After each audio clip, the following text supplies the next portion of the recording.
A local grocery store is destroyed by an early morning fire in North Baton Rouge. Now many are left finding a new place to shop for groceries. Ariel Salk reports.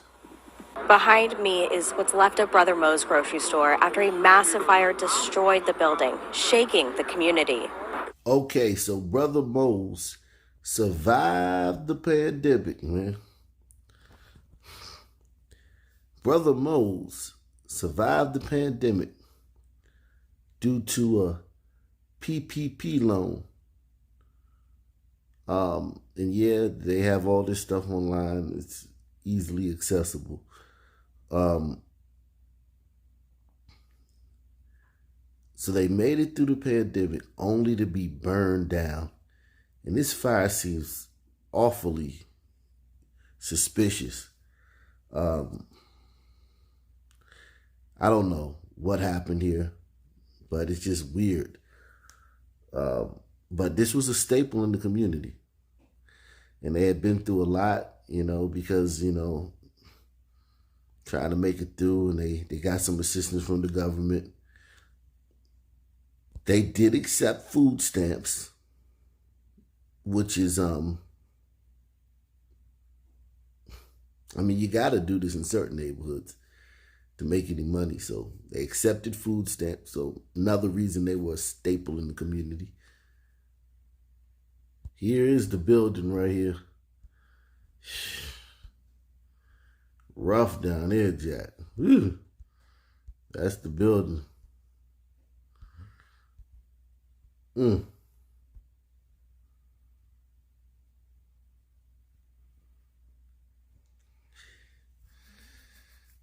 Yikes. A local grocery store is destroyed by an early morning fire in North Baton Rouge. Now many are left finding a new place to shop for groceries. Ariel Salk reports. Behind me is what's left of Brother Mo's grocery store after a massive fire destroyed the building, shaking the community. It means a lot to me and the whole community. Lawrence Wheeler has lived in this neighborhood for 15 years. He says this store was an essential part of the community. The community gonna be hurt.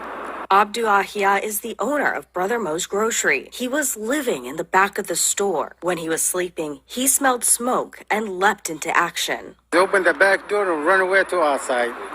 Now, Baton Rouge is the Sun Belt, okay? The Sun in this little neighborhood is like 99% Sun people. And this the dude that owned the corner store?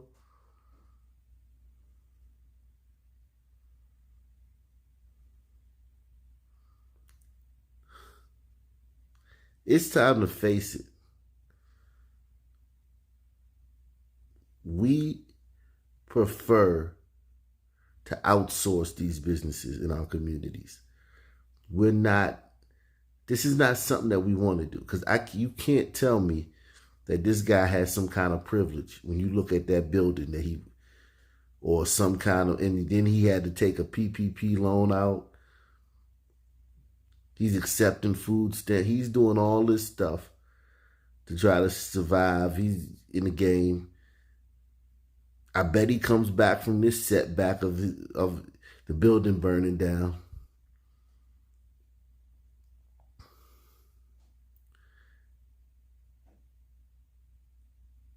Like every community I lived in except for one, and I'm talking about Washington, D.C., Chocolate City, all the businesses were owned by non-Sun Americans. They might have been Sun people, but they was from somewhere else.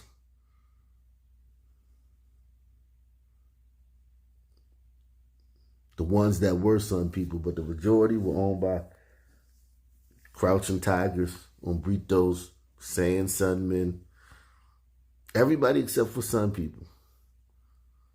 I just can't believe in this neighborhood in Baton Rouge that this is the guy who owns Brother Mo's. I'm sorry, man. Open the back door and run away to outside. He was only able to grab a backpack with valuable documents and some cash, leaving behind everything sentimental. Let's go. everything is gone. Wee Moyen owned the building for nearly a decade. He held back tears as he watched what was left smolder. It's heartbroken, ma'am, because we had a lot of memories to the store and the neighborhood, especially to the neighborhood. And we're gonna miss the store, but hopefully we can rebuild back in the future. So this is the guy that owns the building.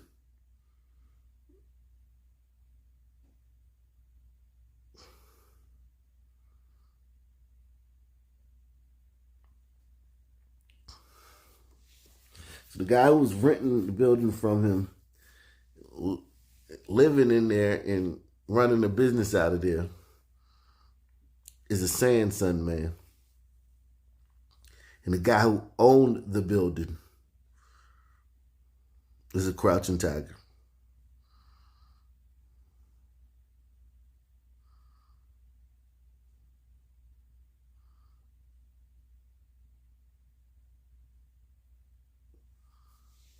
And I'm telling you, man, this neighborhood is sunny, Jack. Wee Moyen owned the building for nearly a decade. He held back tears as he watched what was left smolder. It's heartbroken, ma'am, because we had a lot of memories to the store and the neighborhood, especially to the neighborhood. And we're gonna miss the store. But hopefully we can rebuild back in the future. Wheeler says the nearest store is miles away, leaving the community stranded. We got a dollar store across the street there, but it's not the same as having a corner store. Corner stores is the heart of the neighborhood. And for people without transportation, They're just out of luck. firefighters worked tirelessly, battling the fire for hours, but the fire was too strong. Our heart is broken because I would never expect something that has happened. That store is gone. We can't do nothing with that. That store is comfortable gone. For Yahya, he says he'd like to start a new business, but it will have to probably be in a new location.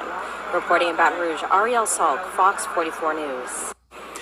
Investigators with the Baton Rouge Fire Department says that the fire is still under investigation. $8 a month, a 27% increase in order to renew her lease. To ask for that much more and give you 2 weeks to make a decision if you're going to stay or have to find a new place, we were just shocked at the whole situation. According to the Florida Apartment Association, the average rent in the Jacksonville area in 2020 was $1,125. In 2021, it was up to $1,210. And today, the average rent in the city is $1,411. I don't feel sorry for these pasty liberals. They voted for this. This is what they demanded. They didn't ask for this. They demanded it. They stuffed ballots for this. They harvested ballots from senior citizens and whatnot for this. They started division and a war in this country along racial lines for this, so that they could have their guy in power. And now inflation is through the roof. Look at this. Look at that. To live in a very violent city where you may wake up one morning and come outside and there be a sun man stretched out, riddled with bullet holes on your doorstep, or a straight bullet may crash through your window, hearing sirens all throughout the night. You gotta pay. Your rent done went up this much in 1 year. And look at since 2020. Almost $300 since 2020. This is what they demanded. They would not have it any other way. Inflation's through the roof. They're printing money at the White House. They forgave all the PPP loans. They gave out a bunch of stimuluses. They Gave out all that unemployment. Where do you think that money comes from?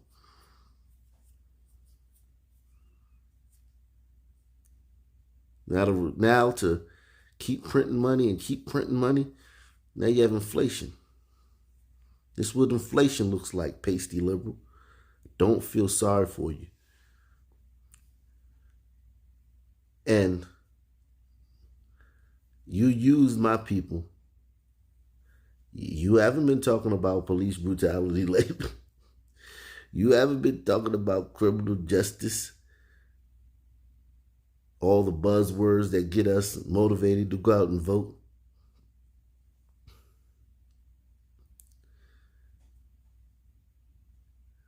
So many brothers been killed by police since Biden got elected, in the year since he's been inaugurated. And yeah, 99% of them deserved it or was doing something wrong. But still,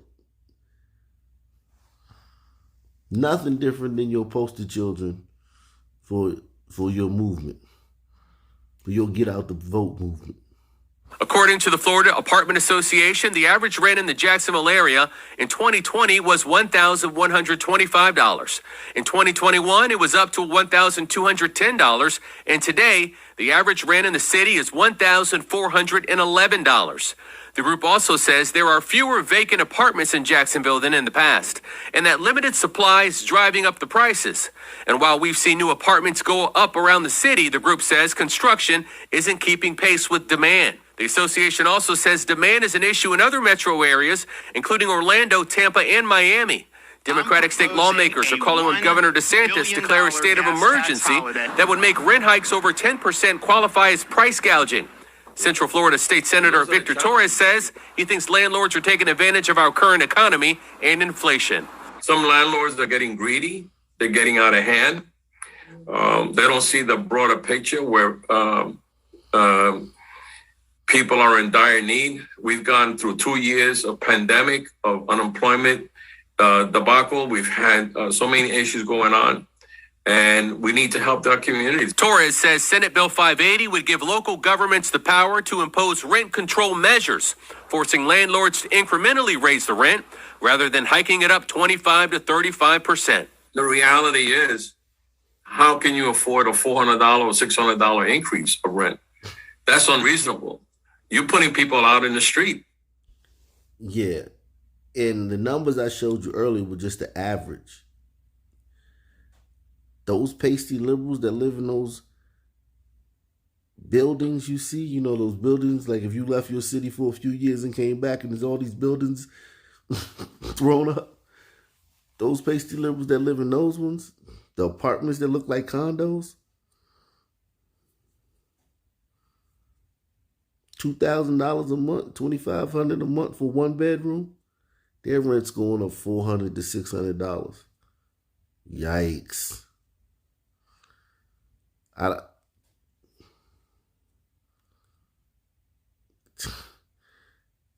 You get a notice from your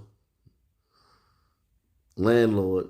Yeah, just want to inform you that rent's going to be going up $600 next month. You in or you out? You got 2 weeks to decide. Sincerely yours. The building. The I-Team reached out to Jacksonville Mayor Lenny Curry's office to see if he would support legislation that would create rent control measures. The mayor's office responding in part, increased rent is a symptom of a much larger problem that we're currently facing throughout this country, a rapid rise in inflation that we have not seen in almost 40 years. This is leading to an increase in the overall cost of living. It goes on to say the mayor will be watching this legislation closely and looks forward to the chance to help provide solutions. State Senator Victor Torres says Senate Bill 580 is waiting to be heard by 3 Senate committees before it can get to a vote by the full Senate. There is an identical bill in the Florida House.